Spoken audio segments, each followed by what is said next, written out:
Shalom from Jerusalem. This is TV7's Israel Tour update.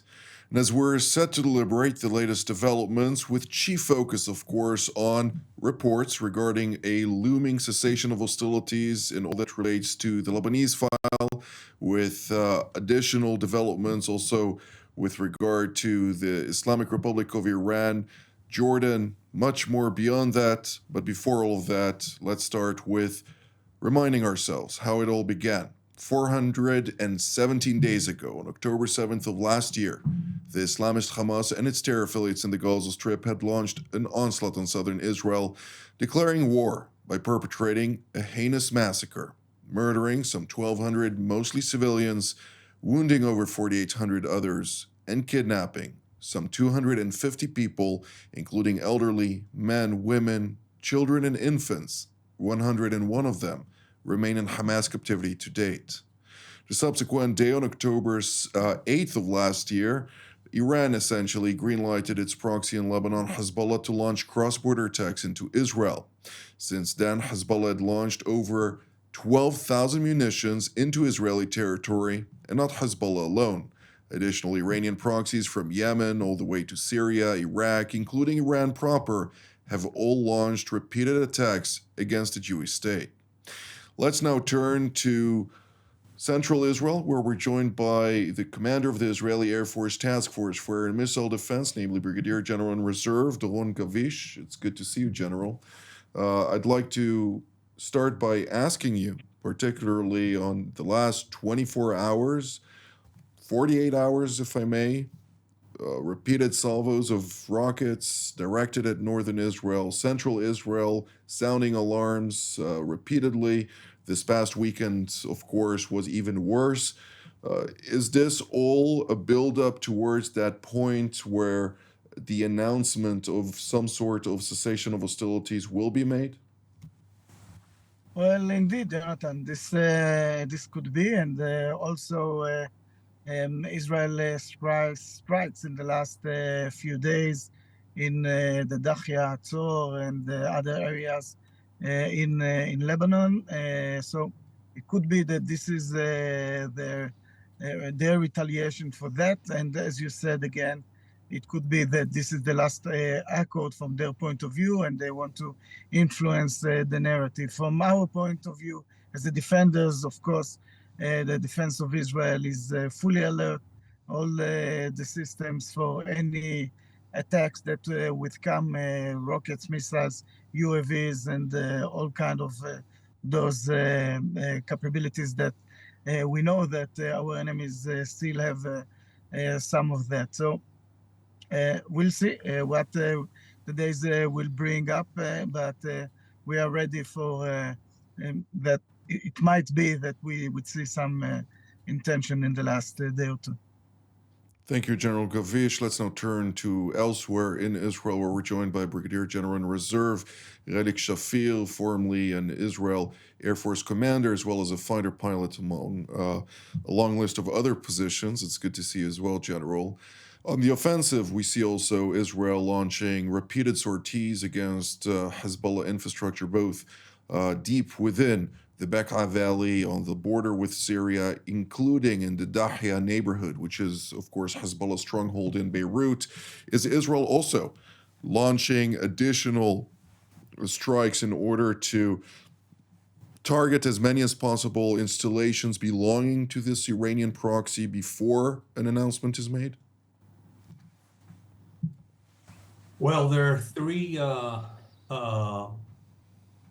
ideas behind this. The first one is to show that we're continuously targeting these and have not finished, maybe stopped because of the ceasefire, but have not finished the job, which gives us the legitimacy if they break the ceasefire to attack those particular targets. We're talking about the Bekaa Valley, the Dahya in Beirut, and in South Lebanon. Number two is to embolden the anti-Hezbollah forces within Lebanon, which are the Druze, the Christians, and the Sunnis, and as a show of force that they're not alone. If at a certain point there'll be a conflict between them and Hezbollah. And the third one is for the Israeli public to accept more freely or I would say, accept and give grace for the agreement that's coming up. So these are three good reasons for doing this, as we're probably a few hours before the deadline of the ceasefire. Indeed. Well, let's turn to elsewhere in central Israel, where we're joined by Dr. Neil Bomes, senior fellow at the Moshe Dayan Center at Tel Aviv University. It's good to see you, Mr. Bomes. Dr. Bomes, excuse me. I'd like to ask you particularly about the arrangement. There are not a lot of details public when we're talking about the ins and outs of what the Americans and, to a lesser degree, the French have managed to hammer out. What can you tell us about what is known and what is to be expected, since we hear widespread dismay, particularly by all those Israeli residents who were displaced from October 8th of last year and have been promised by Prime Minister Netanyahu, by Defense Minister at the time Yoav Gallant, by the IDF Chief of Staff, Lieutenant General Herzi Halevi, and all the echelons, and I can go on, that the core focus of the Northern Operation would be to ensure their safe return to their homes, also with a sense of security. That sense of security does not exist, particularly not when the details are kept secret. All true, and this is why this is a very important point in this very long war. But let's start with something more broad. There is a confluence of interests when it comes to the American modus operandi, perhaps some of the Europeans and some others, to end the war and to achieve something before January, where President Trump assumes power. The previous or the current administration, the outgoing administration of President Biden, may want to show that some degree of success in their long efforts was achieved. And for the Trump's team, probably a good idea to clean the table so they can start work without delving into another very complex crisis. From the Israeli perspective, there is also some interest to achieve something. Of course, it all depends what is that we are about to achieve. And from the Hezbollah and Iran perspective, and they've also indicated that they may be willing to think of something different or to adjust their policies to a new American administration, is maybe also an interesting point of trying to stop. But when you try to do that, every side seeks to stop in their own terms. That's partially perhaps part of the concert of rockets that we have been seeing in the past few days, which also brings to the question that you've alluded to. If Hezbollah, after all the leadership assassinations and after all the damage that was caused to the Dakhia and after all the ongoing attacks of the IDF, is still able to literally hit and kill Israelis after all of this time, then it means that their ability to operate has not eliminated, and therefore a ceasefire, depending on its terms, may not solve the problem. The biggest issue has to do with any enforcement mechanism. In theory, we have enforcement mechanism. We actually have $500 million worth of international force that's supposed to make sure that Hezbollah is not going to go south of the Litani. Didn't really work so well. We have a Lebanese army that's supposed to control Lebanon. That also did not work very well. And so therefore, the big question here is what enforcement mechanism could be installed in order to create a different reality in the months and years to come. Part of what was known is that Israel may reserve, as it did not have that ability before it did, but more officially reserve the right to respond in a term of a violation. But the biggest question remains, what will be the enforcement mechanism, and whether the French, the Americans, the Lebanese army will be able to create an enforcement mechanism that in the last 2 decades really did not exist. Hezbollah was able to literally control Lebanon rather than Lebanon controlling Hezbollah.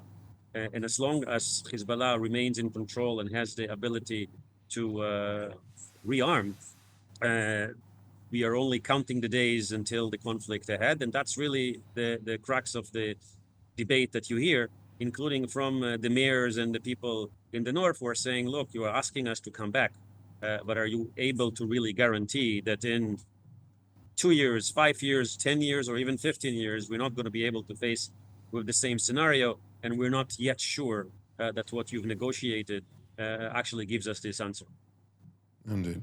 Well, I'd like to return to General Shafir for a moment because you also highlighted that the fact that the Israeli Air Force is conducting a robust campaign of strikes right now, as we're speaking, in the Dahya and Beirut, is also indicative that the job is not yet done, something that was also mentioned by Dr. Bomes. Of course, air defenses, as General Gavish mentioned, are at the ready to confront any threat. Nevertheless, we do have one key issue here, and that is the Lebanese file is separate from the other fronts of warfare, to include Syria, to include, of course, Iraq and Yemen, and the Gaza Strip for that matter. Nevertheless, the State of Israel was very actively engaged in the so-called Mabam, Ma'archa ben HaMilchamot, English for the campaign between the wars. The war is still raging. So will there now be a campaign during the war, which would have the same abbreviation in Hebrew since it starts with the same letters? Most certainly so. The war with Syria, or shall we say, the below threshold attacks on Iranian and Hezbollah officials, fighters, terrorists, and obviously munition that is flowing from Iran will continue, most probably continue.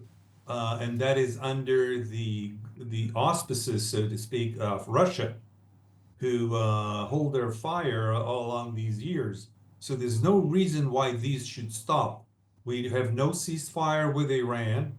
Au contraire, Iran is trying to limit the damage in Lebanon, but that has nothing to do with Syria and the other proxies. So I would expect that we will see more pressure on the other proxies, namely Syria and Iraq, and perhaps even the Houthis, so that the pressure is on them while we see what happens in Lebanon itself. And that will lead, hopefully, to the Hamas in Gaza being secluded from its potential allies and allow an easier negotiation with Hamas about the hostages. So that is part and parcel of the events that will lead to the 20th of January when Trump gets into the office.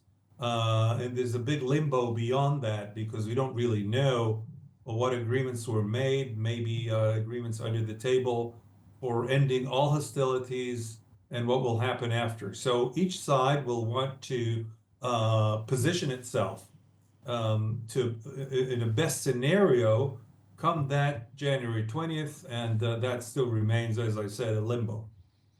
General Gavish, when we're talking about Iraq, we had multiple reports about Iran actively pursuing the transfer of sophisticated munitions, to include also ballistic missiles, alongside unmanned aerial vehicles, one way Shihad 136 and others, into Iraq for the purpose of potentially launching a direct attack against Israel from Iraqi territory by its various proxies as part, of course, as the Hashd Shabi, or the Popular Mobilization Forces, as they're translated into English.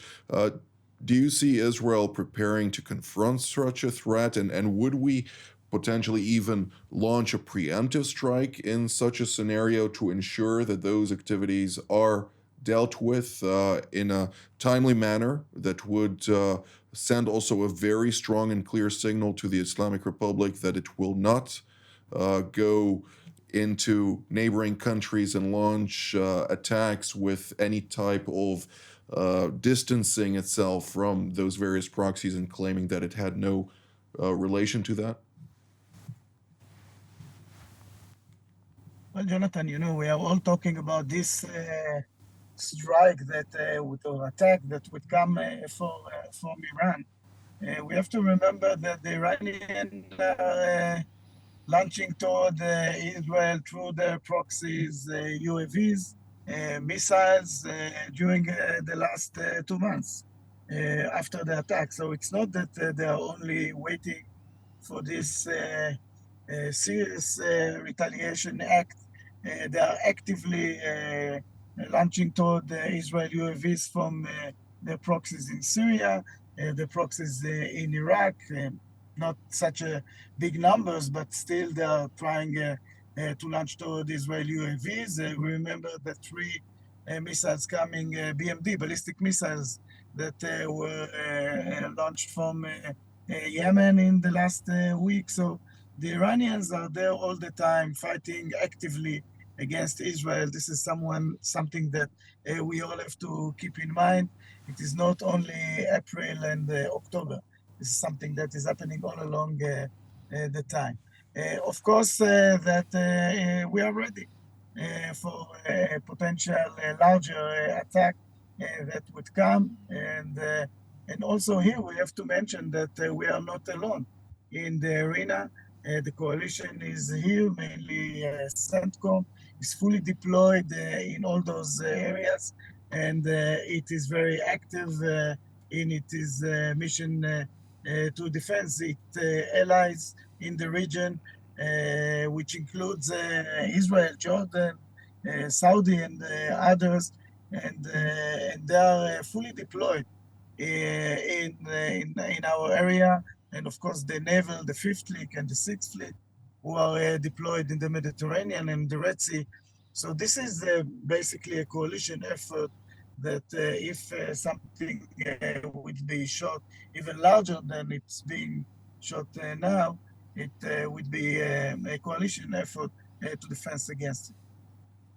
Thank you, General Gavish. Dr. Bomes, I'd like to ask you on the Jordanian file. On the one hand, we see the RGC Quds Force operating quite heftily on the Syrian side of the border in the area of Al Mayadin and Al Bukamal to recruit additional local men to various militias that they intend to employ for the benefit of the Islamic Republic, particularly also in applying additional pressure on the Hashemite Kingdom of Jordan.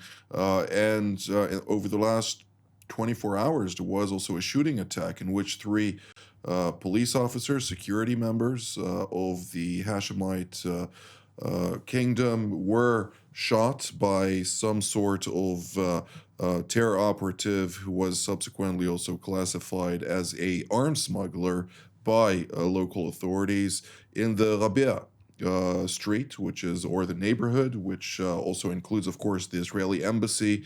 To what degree is the pressure that the Iranians are employing on the Hashemite Kingdom of Jordan challenging the monarchy in sustaining itself and confronting those challenges in a fashion that would allow it not only to push back, but also to confront smuggling efforts into Judea and Samaria, among others? Well, Jordan is challenged by these developments.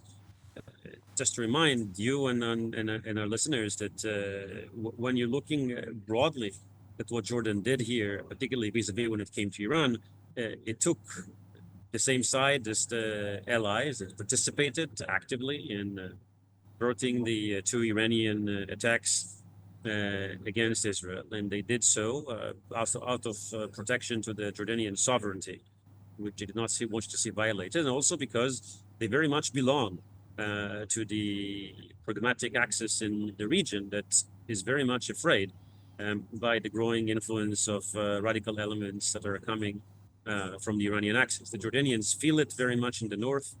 They feel the Syrian-Iranian operations of smuggling of drugs and Keptagon that takes place through Jordan. They do not like to see the prolonging war and the ongoing radicalization that they see in its own population. And again, to remind to our listeners, there is a significant majority of Jordanians of Palestinian origin, which the Hashemite kingdom were a part of the minority of the country, would not like to see them drifting further into the conflict. The Iranian interest, of course, is to have a unity of front, whether it's the Jordanians, whether it's the Palestinians inside Israel, whether it's others in Jordan, in Jordan, in Syria, in Lebanon, and throughout, to make sure that they're all going to be a part of the axis. And the Hashemite kingdoms would like to see themselves somewhat neutral as possible, not exactly neutral. They cannot not take a side, and they cannot not listen to their public opinion, who is predominantly Palestinians, but they certainly would not like to get themselves in the middle of this and being attacked and further influenced by radicals who may not even like to see the continuation of the Hashemite kingdom. They're doing what they can with limited resources, and they're certainly being challenged, and they certainly belong to the rest of the coalition in the region, who would like to see an end to this. It's not that they can really influence this, but they certainly would not like to get in the middle of the fight or to get Jordanians. We've had some cases in the past in where Jordan was not able to prevent smuggling of weapons. And we even had a case a few months ago when a Jordanian member of parliament was smuggling weapons directly into Hamas cell in the West Bank. Fortunately, he was caught, but it seemed that there were other cases that were a bit more successful. So this is continuing to be a challenge, not because the Jordanian government is changing its position, but mainly because there is some limited degree of control and a very significant network that actually is supportive of Hamas's position, what they consider as the Palestinian position, and the Iranian efforts to flame these fire. Thank you, Dr. Bomes. General Shafir, there have been reports, if we're talking about the Yemeni file, there have been reports about CENTCOM utilizing B-2 Spitfires to drop a couple of bunker busters against Houthi targets, which, sources that I communicated with have indicated to me that it was supposed to serve as a message to the Iranians, among others. What can you tell us about this, and does such a message should it be a cause of concern for the Iranians? I would say that this is most probably a partly training mission and partly a thwarting mission.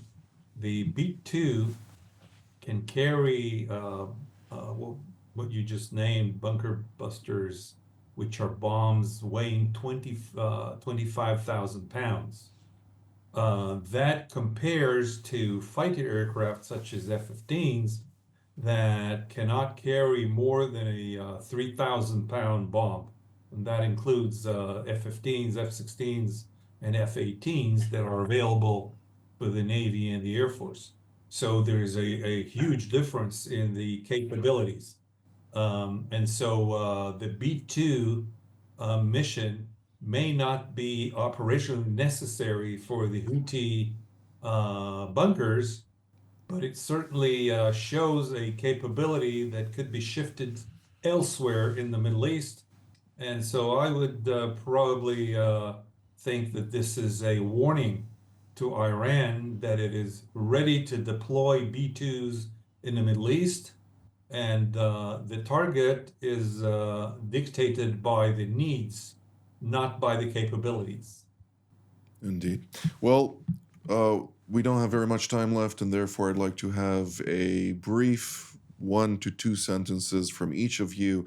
What are we to expect in the next 24 hours? Dr. Bomes, we'll start with you.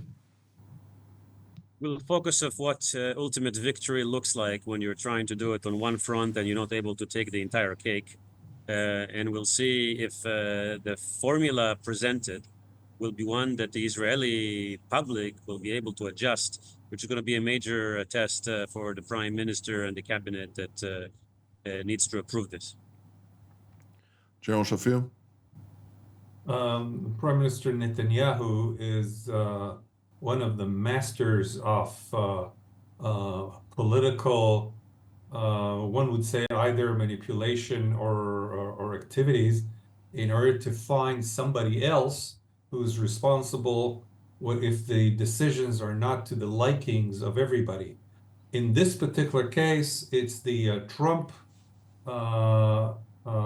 presidency that is looming, and we're getting close to the end of the game. And in the end of the game, a lot of power, a lot of deceits and deceptions.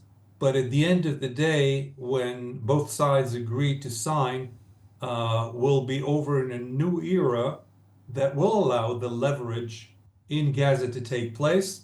We'll have to wait and see that taking place. Indeed, General Shafir.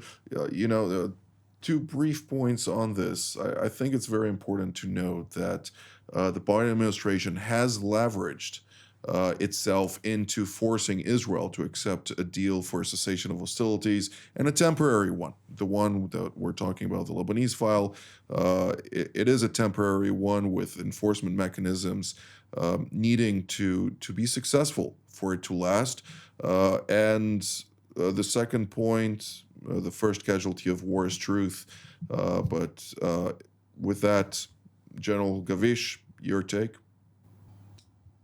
Well, Jonathan, maybe a few words beyond the next 24 hours. I think that we just have to remind ourselves that the goals of this war are still in front of us. Our citizens in the northern part of Israel are not back yet to their towns, same to the south part of Israel. The hostages are still being kept by the Hamas in Gaza. So we still have a way to go in order to gain those goals, and this is something that we all must remember. General Gavish, General Shafir, Dr. Bomes, I'd like to thank you all for all of your insights. I'd like to thank all of you at home as well. Until our next edition, from here in Jerusalem, Shalom.